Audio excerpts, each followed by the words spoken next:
Othello Act 3. Yep, I just got the message, recording in progress. So Great. Okay. every word we say is now condemned to posterity. Oh dear.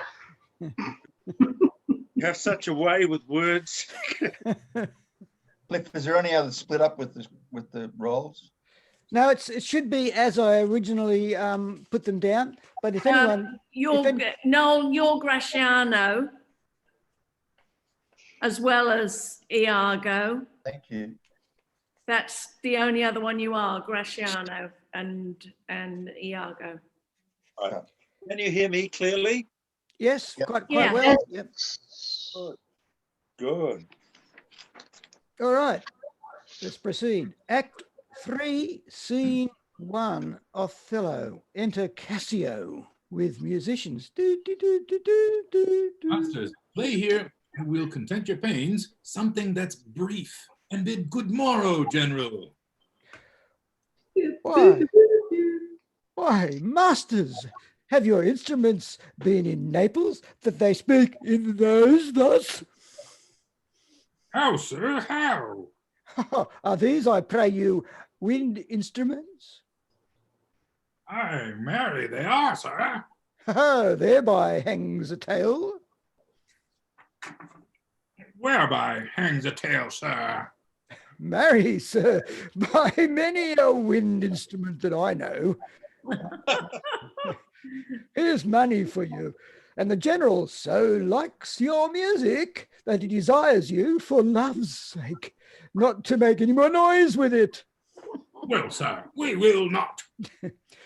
If you have any music that may not be heard, to it again. But as I say, to hear music, the general does not greatly care. We have none such, sir. Then put up your pipes in your bag, for I'll away. Go, vanish into air, away. Dost thou hear, mine honest friend? No, I hear not your honest friend, I hear you. Prithee, keep up thy quillets. There's a poor piece of gold for thee. If the gentlewoman that attends the general's wife be stirring, tell her there's one Cassio entreats her a little favor of speech. Wilt thou do this? She is stirring, sir.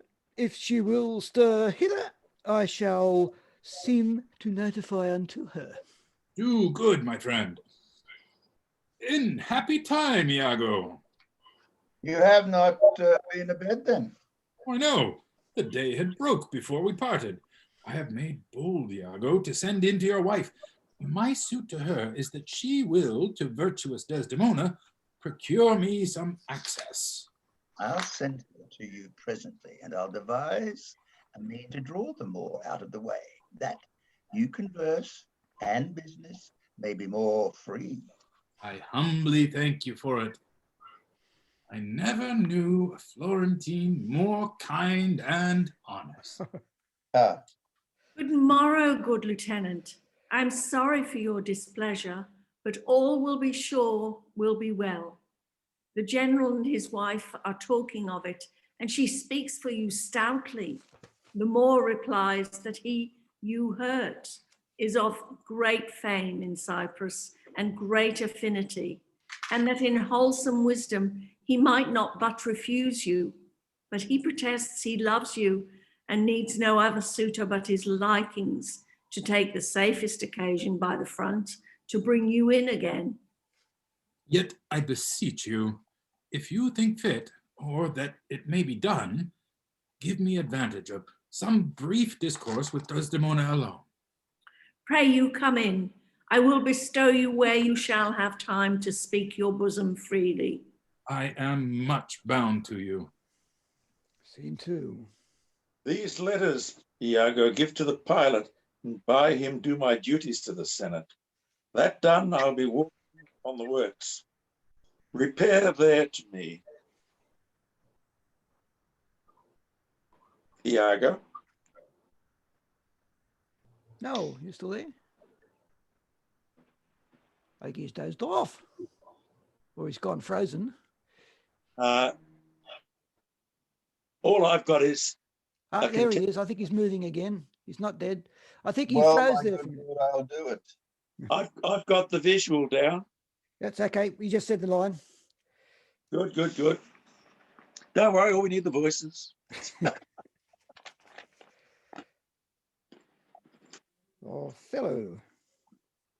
Othello. Colin. Yeah.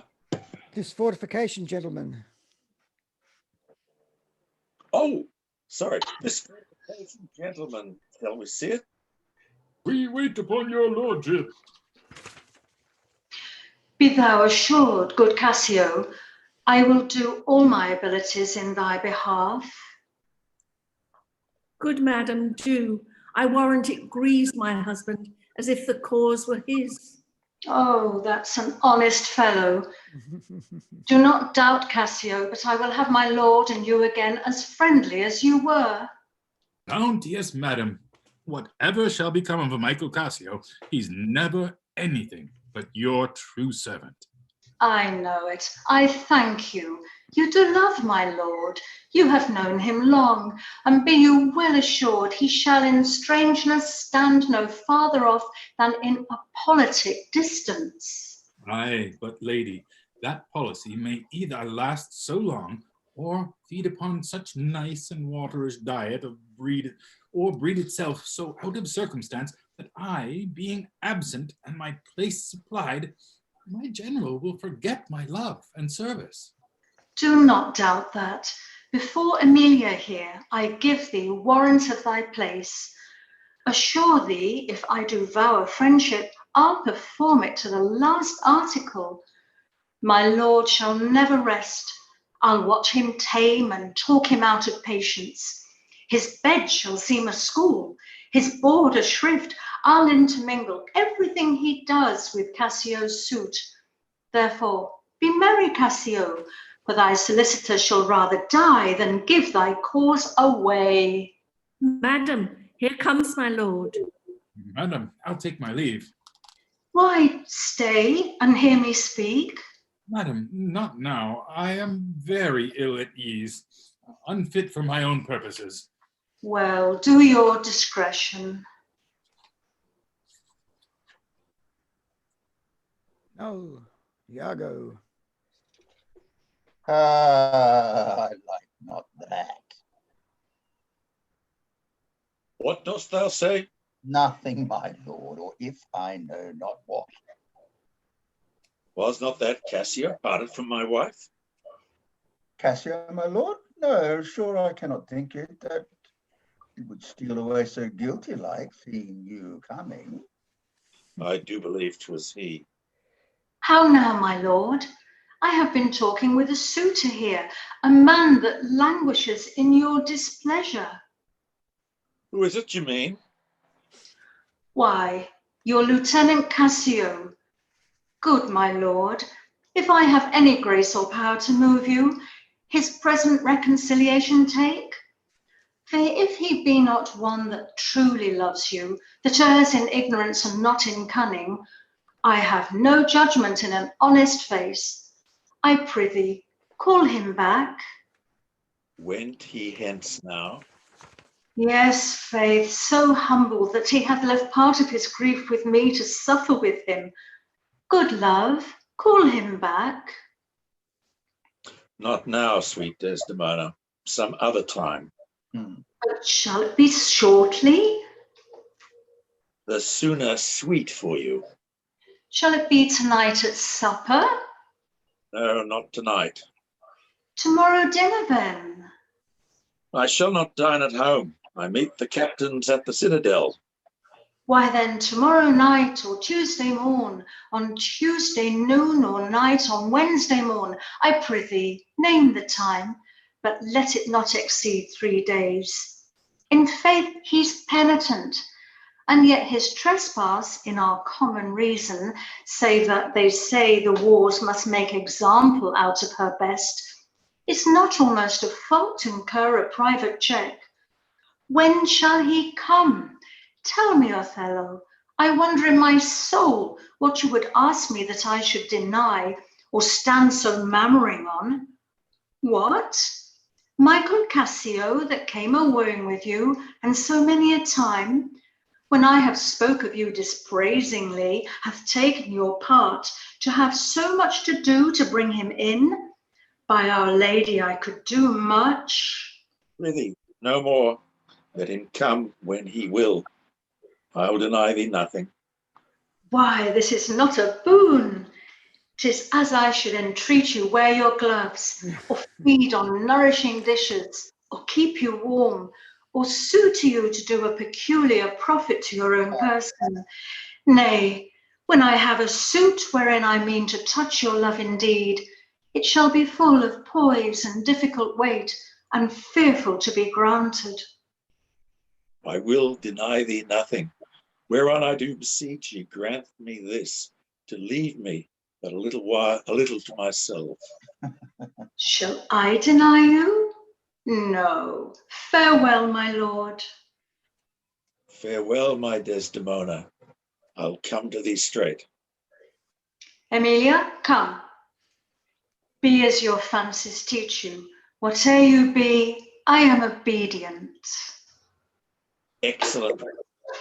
Fortune catch my soul, but I do love thee. When I love thee not, chaos is come again. My noble lord, What dost thou say, Iago? did Michael Cassio, when you wooed my lady, know of your love? He did, from first to last. Why dost thou ask? But for a satisfaction of my thought, no further harm. Why of thy thought, Iago? I did not think he had been acquainted with her. Oh, yes, and went between us very oft. Indeed. Indeed, why indeed? Discern thou aught in that? Is he not honest? Honest, my lord? Honest, hey, honest. Well, my lord, I know. What dost thou think? Think, my lord? Think, my lord, by heaven, thou echoest, as if there were some monster in thy thought, too hideous to be shown. Let us mean something. I hear thee say even now, thou likest not Cassio left my wife. Why didst not like?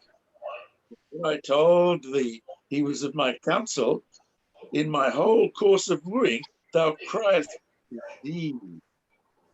Thou didst contract and purse thy brow together, as if thou hadst shut up in thy brain some horrible conceit. Thou dost love me, show me thy thought. My lord, you know I love you. I think thou dost, for I know thou art full of love and honesty, and waste my words before by thy words before thou givest the breath. Therefore these stops of mine frighten me the more. For such things in the false, disloyal slaves are tricks of custom. In a man that's just, dilations work the heart, the passion cannot. For Michael Cassio, I dare be sworn, I think that he is honest. I think so too. Men should be what they seem, or those that be not. With them I seem none. Certain men can do what they see. Why then, I think Cassio's an honest man. Nay, yet there's more in this. I prithee, speak to me as to thy thinking, as thou dost ruminate, give thought, worst of words. Good my lord, pardon me. Though I am bound to every act of duty, I am not bound to that all slaves are free to utter my thoughts. But I say they are violent thoughts, as where's that palace whereinto foul things sometimes intrude not? Who has a breast so pure? But some melancholy, uncleanly apprehensions, it keep leets and law days and in sessions sit with meditations lawful.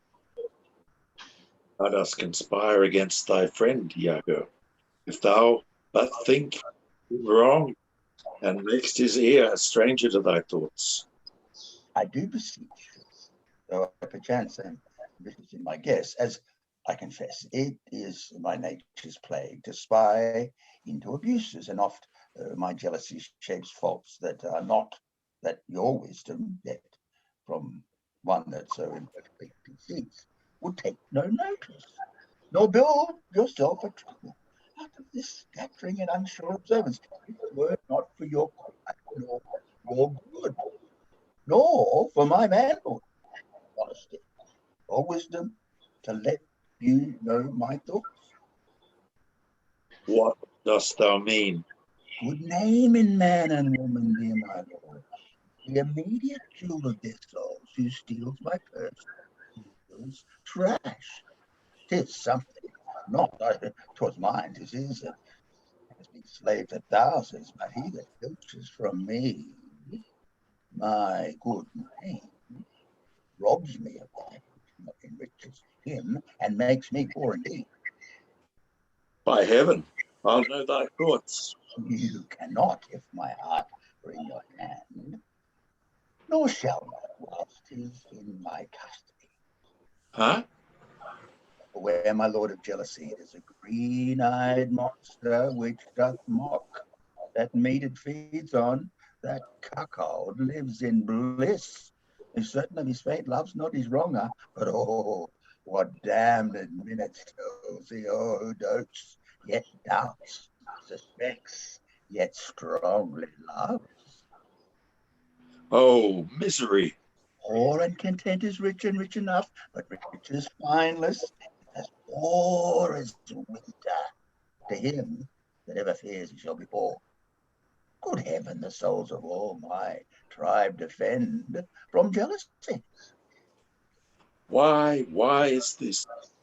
Thinkst thou I'd make a life of jealousy, to follow still the changes of the moon with fresh suspicions?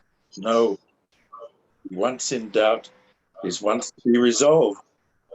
Exchange me for a goat, and I shall turn the business of my soul to such exsufflicate blown surmises, matching thy inference. Be jealous to say my wife is fair, feeds well, loves company, tree of speech, sings, plays, and dances well. Where virtue is, these are more virtuous.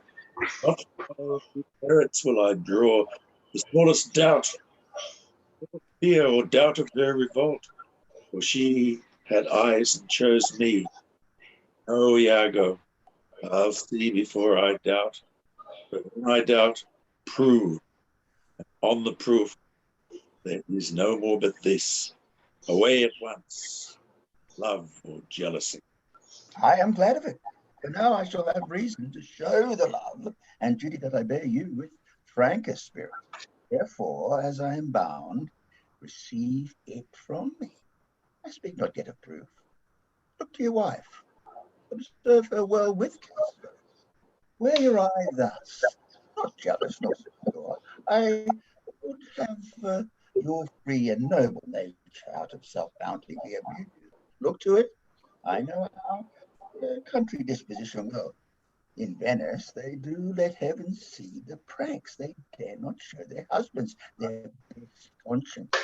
Not to leave it undone, but keep it unknown. I'll say so. She did deceive her father, marrying you. And when she seemed to shake and fear your looks, she loved them most. And so she did. Why go for them?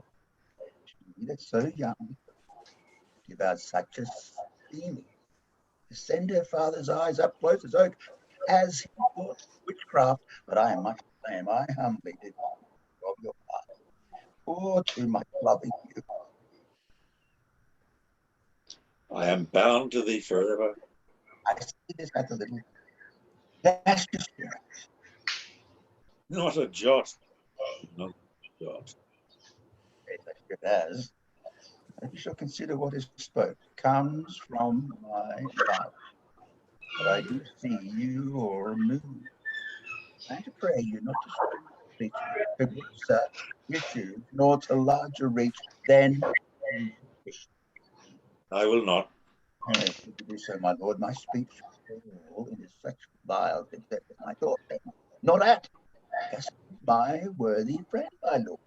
I see your mood.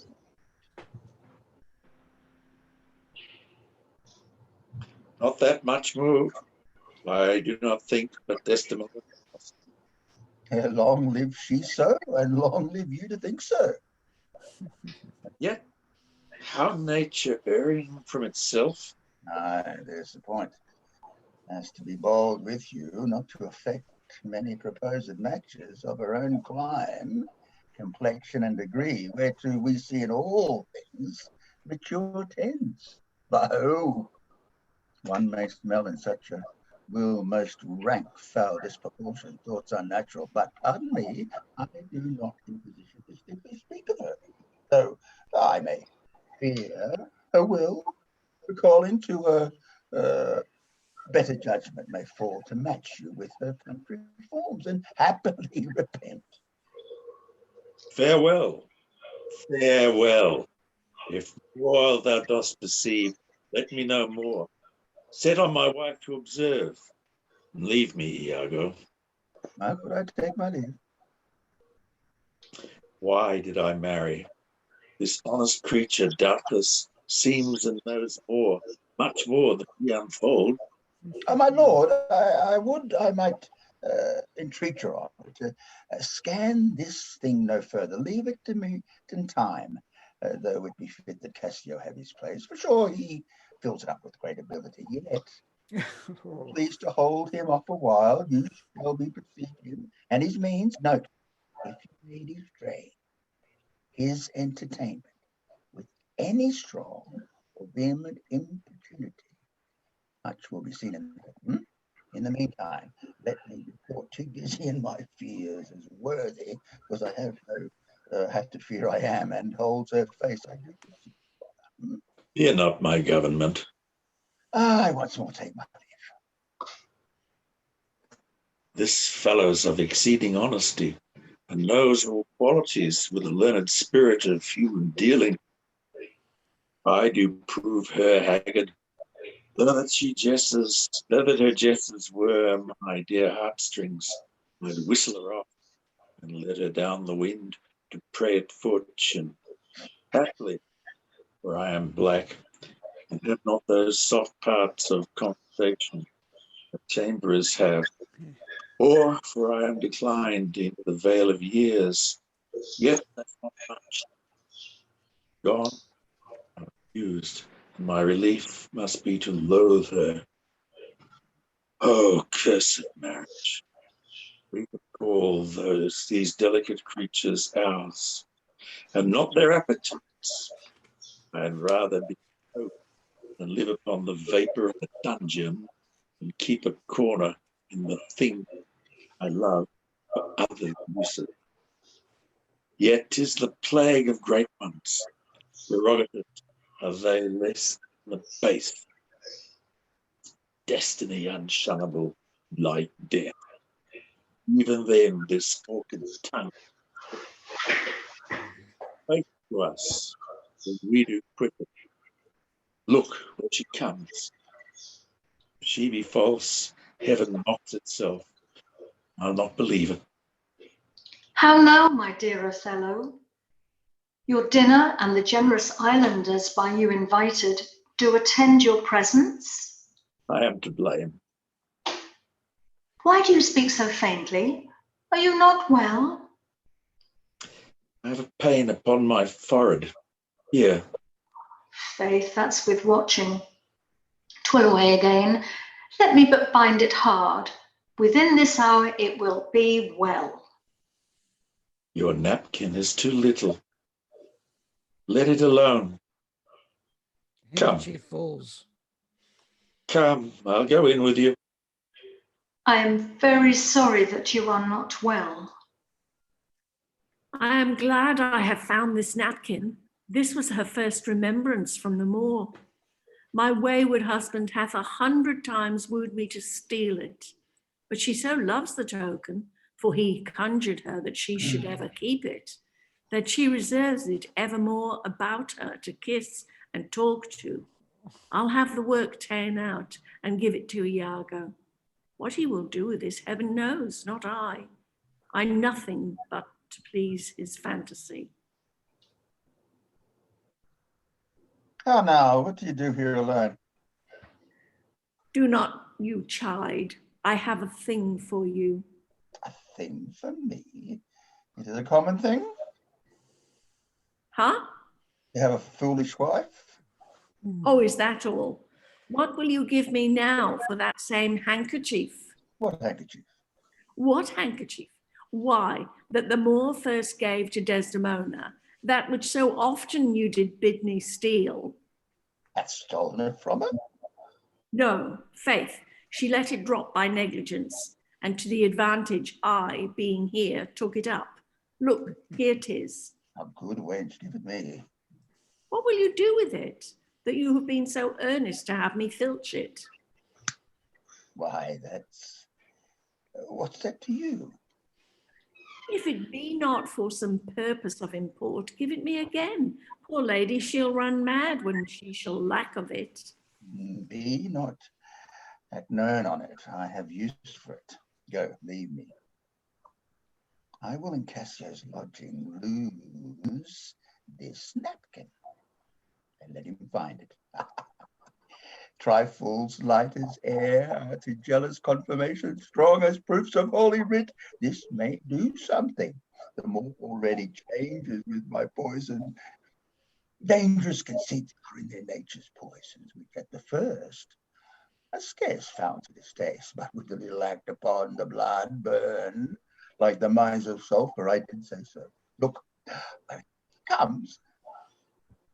And not poppy nor mandragora nor all the drowsy syrups of the world shall ever medicine thee to that sweet sleep which thou owedst yesterday. Sorry, I've lost the place. Line 382, yeah. Haha, false to me. Sorry, 292. No, 82. 382. Yep. That's better. Oh, sorry about this. I haven't said. Oh yeah, okay. Sorry. Ha ha! False to me. Why, how now, General? No more of that. Avaunt, be gone. Thou hast set me on the rack. I fear 'tis better to be much abused than but to know a little. How now, my lord? What sense had I of the stolen hours of lust? I saw it not. It harmed not me. I slept the next night well, fed well, was free and merry. I found not Cassio's kisses on her lips. He that is robbed, not wanting what is stolen, let him know it, and he is not robbed at all. I am sorry to hear this. I had been happy, the general camp, pioneers and all, tasted her sweet body. So I had nothing known. Oh, now forever, farewell the tranquil mind, farewell content, farewell the plumed troops and the big wars that makes ambition virtue. Oh, farewell. Farewell the neighing steed and the shrill trump, the spirit-stirring drum, the ear-piercing fife, the royal banner, and all quality, pride, pomp, and circumstance of glorious war. And oh, you mortal engines, whose rude throats the immortal Joves, dread clamors, counterfeit, farewell, Othello's occupation's gone. Is it possible, my lord? Villain, be sure thou prove my lover o'er. Be sure of it. Me, the ocular proof, or by the word of mine eternal soul, thou hadst been better have been born a dog than answer my waked wrath. Did it come to this? Make me see it, or at least so prove it that the probation bear no hinge. nor loop to hang a doubt on or woe upon my life. My noble lord, If thou dost slander her and torture me, never pray more. Abandon all remorse. On horror's head, horrors accumulate. Do deeds to make heaven weep, all earth amazed. But nothing canst thou to damnation add greater than that. oh, grace. Oh, heaven forgive me. Are you a man? Have you a soul or sense? God be weak. Take mine officer, wretched fool. Thou livest to make thine honesty wise. Monstrous world. Take note, Hope. To be direct and honest is not safe. I thank you for this profit, and from hence I love no friend, if love breeds such offence. Nay, stay. Thou shouldst be honest. I should be wise, for honesty's a fool and loses that it works for. By the world, I think my wife be honest, and think she is not.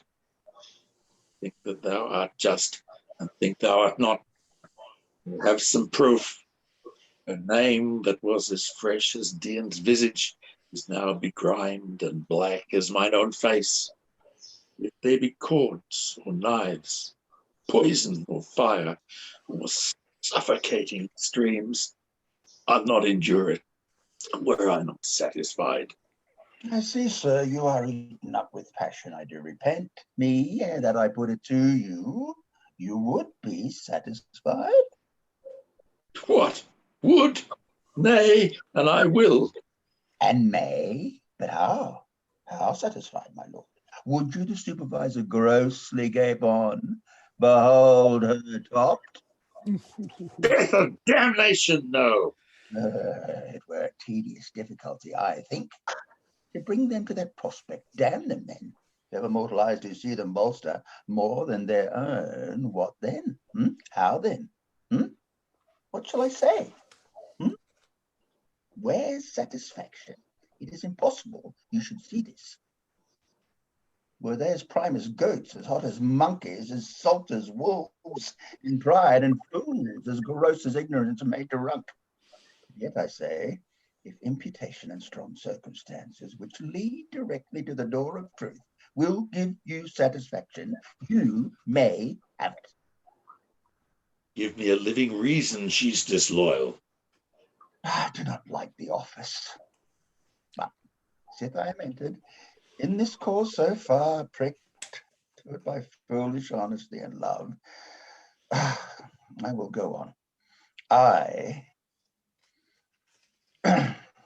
lay with Cassio lately, and being troubled with a raging tooth, I could not sleep. There were kind of men so loose of soul that in their sleep will mutter. There are theirs. One of his kind is Cassio. In sleep, I heard him say, "Sweet Desdemona, let us be wary. Let us hide our loves." And then, sir, would he gripe and wring my hand? Oh, cry, sweet creature, and then kiss me hard, as if he plucked up kisses by the roots. The grew upon me, then laid his leg over my thigh, and sighed and kissed, and then cried, cursing fate that gave me to the more. Oh, monstrous, monstrous. Nay, this was but his dream. But this denoted a foregone conclusion. A shrewd doubt. It would be but a dream. And it may help to thicken other proofs too, that they demonstrate thinly. I'll tear her all to pieces. Nay, but be wise. Yet we see nothing done. She may be honest yet. Tell me about this. Have you not sometimes seen a handkerchief spotted with strawberries in your wife's hand? I gave her such a one. It was my first gift. Well, I know not that, but such a handkerchief, I'm sure it was your wife's. Did I today see Cassio wipe his beard with? It be that. It could be that. Only that was hers. It speaks against her with the other proofs. Oh, that the slave had 40,000 lives. One is too poor, too weak for my revenge. Now do I see 'tis true. Look here, Iago. All my fond love thus do I blow to heaven. 'Tis gone. Arise, black vengeance, from the hollow hell. Yield up our love, thy crown and hearted throne, to tyrannous hate. Swell bosom with thy fraught, for 'tis of aspects tongues. Be content. Oh, blood, blood, blood. Patience, I say, your mind perhaps may change. Never, Iago. Like to the Pontic Sea, whose icy current and compulsive course ne'er feels retiring ebb, to keep due on to the Propontic and the Hellespont. Even so my bloody thoughts, with violent pace, shall ne'er look back, ne'er ebb to humble love, till but a capable and wide revenge swallow them up. Now by yond marble heaven, in the due reverence of a sacred vow, I here engage my words. Do not rise yet. Witness, you ever burning lights above, you elements that clip us round about, witness that here Iago doth give up the execution of his wit, hands, heart, to wronged Othello's service. Let him command, and to obey shall be in my remorse what bloody business ever. I greet thy love, not with vain thanks, but with acceptance bounteous, and will upon the instant put thee to it. Within these 3 days, let me hear thee say that Cassio's not alive. My friend is dead. 'Tis done at your request, but let her live. Damn her, lewd minx! Oh, damn her! Damn her! Come, go with me apart. I will withdraw to furnish me with some swift means of death for the fair devil. Now art thou my lieutenant. I am your own forever. Scene 4. Enter Desdemona, Emilia, and Clown. Do you know, sir, where Lieutenant Cassio lies? Oh, I dare say, no, he lies anywhere. Why, man? He's a soldier, and for me to say a soldier lies, 'tis stabbing. Go to. Where lodges he? To tell you where he lodges is to tell you where I lie. Can anything be made of this? I know not where he lodges, and for me to devise a lodging and say he lies there or he lies there were to lie in mine own throat. Can you inquire him out and be edified by report? I will catechize the world for him. That is, make questions and by them answer. Seek him, bid him come hither, tell him I have moved my lord on his behalf, and hope all will be well. To do this is within the compass of man's wit, and therefore I will attempt the doing of it. Where should I lose that handkerchief, Emilia? I know not. Believe me, I had rather lost my purse full of cruzados, and but my noble Moor is true of mind and made of no such baseness as jealous creatures are. It were enough to put him to ill thinking. Is he not jealous? Who, he? I think the sun where he was born drew all such humours from him. Look where he comes. I will not leave him now, till Cassio be called to him. How is it with you, my lord? Well, my good lady, oh, hardness to dissemble, how do you, Desdemona? Well, my good lord. Give me your hand. This hand is moist, my lady. It yet has felt no age, nor known no sorrow. This argues fruitfulness and liberal heart, hot, hot and moist. This hand of yours requires a sequester from liberty, fasting and prayer. Much castigation, the exercise devout. Here's a young and sweating devil here that commonly rebels. 'Tis a good hand, a frank one. You may indeed say so, for 'twas that hand that gave away my heart. A liberal hand. The hearts of old gave hands, but our new heraldry is hands, not hearts. I cannot speak of this. Come now, your promise?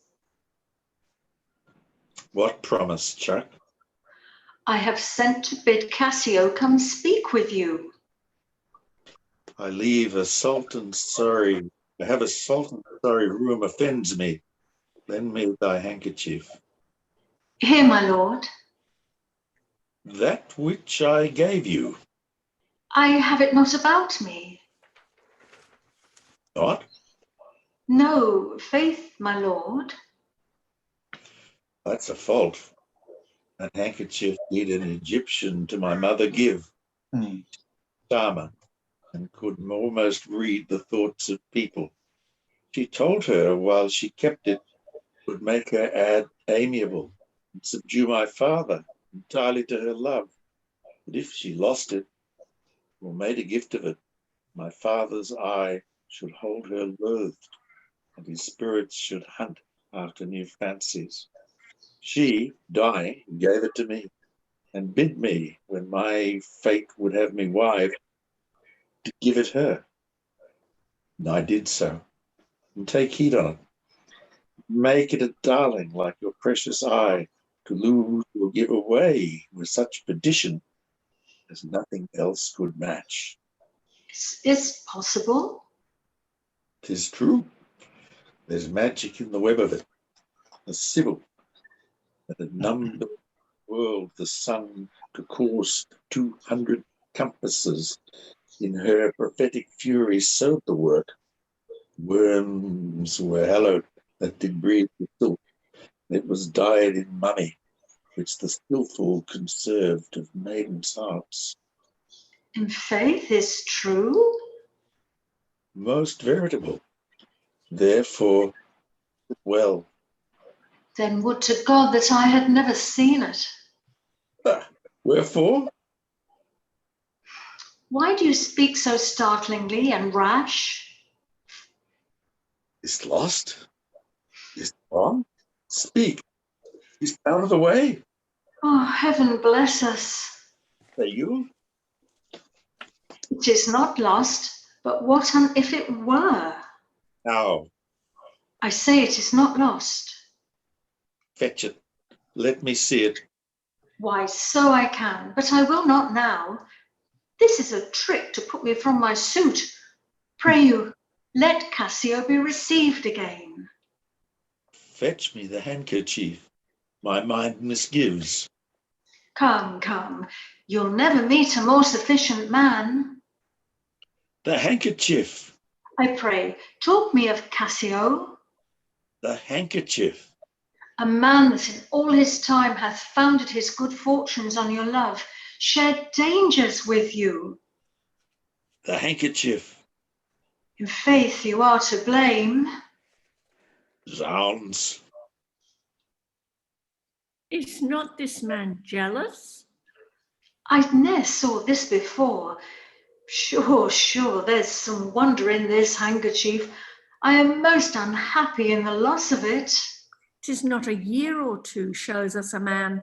They are but all but stomachs, and we all but food. They eat us hungrily, and when they are full, they belch us.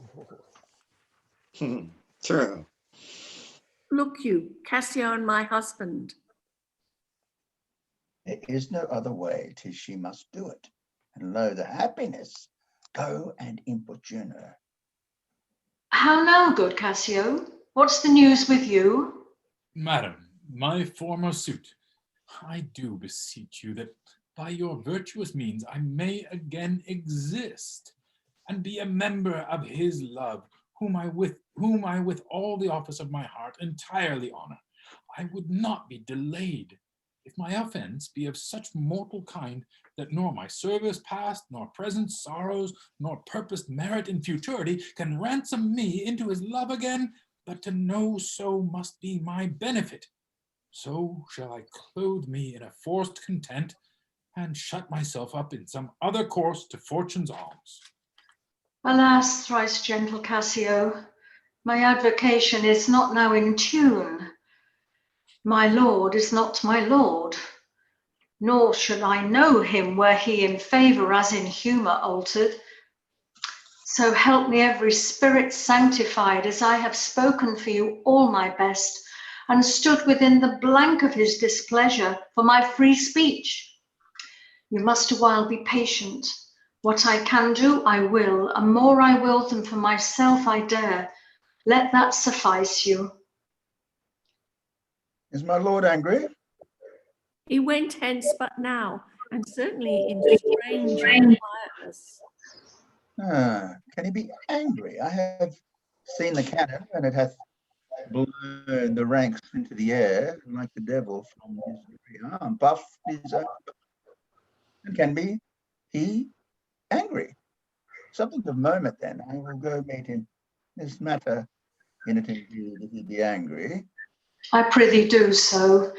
Something sure as state, either from Venice or some unhatched practice made demonstrable here in Cyprus to him, hath puddled his clear spirit. And in such cases, men's natures wrangle with inferior things, though great ones are their object. 'Tis even so, for let our finger ache, and it endues our other helpful members even to a sense of pain. Nay, we must think men are not gods, nor of them look for such observancy as fits the bridal. Beshrew me much, Emilia. I was, unhandsome warrior as I am, arraigning his unkindness with my soul. But now I find I have suborned the witness, and he's indicted falsely. Pray heaven it be state matters, as you think, and no conception nor no jealous toy concerning you. Alas the day, I never gave him cause. But jealous souls will not be answered so. They are not ever jealous for the cause, but jealous for their jealous. It is a monster begot upon itself, born on itself. Heaven keep that monster from Othello's mind. Lady, amen. I will go seek him. Cassio, walk hereabout. If I do find him fit, I'll move your suit and seek to effect it to my uttermost. I humbly thank your ladyship. Save you, friend Cassio. What makes you from home? How is it with you, my most fair Bianca? In faith, sweet love, I was coming to your house. And I was going to your lodging, Cassio. What, keep a week away, 7 days and nights, 8 hours, and lovers' absent hours more tedious than the dial 80 times. A weary reckoning. Pardon me, Bianca. I have this while with leaden thoughts been pressed, but I shall in more continuate time strike off this score of absence. Sweet Bianca, take me this work out. Oh, Cassio, whence came this? This is some token from a newer friend. To the felt absence now, I feel a cause. Is it come to this? Well, well. Go to, woman. Throw your vile guesses in the devil's teeth, from whence you have them. You are jealous now that this is from some mistress, some remembrance. No, by my faith, Bianca. Why, whose is it? I know not neither. I found it in my chamber. I like the work well. Ere it be demanded, as like enough it will, I would have it copied. Take it and do it, and leave me for this time. Leave you? Wherefore? I do attend here on the general, and think it no addition nor my wish to have him see me womaned. Why, pray you? Not that I love you not. But that you do not love me. I pray you bring me on the way a little, and say if I shall see you soon at night. 'Tis but a little way that I can bring you, for I attend here. But I'll see you soon. 'Tis very good. I must be circumstanced. Oh, thank you, people. That was very good, Colin. That was excellent, isn't it?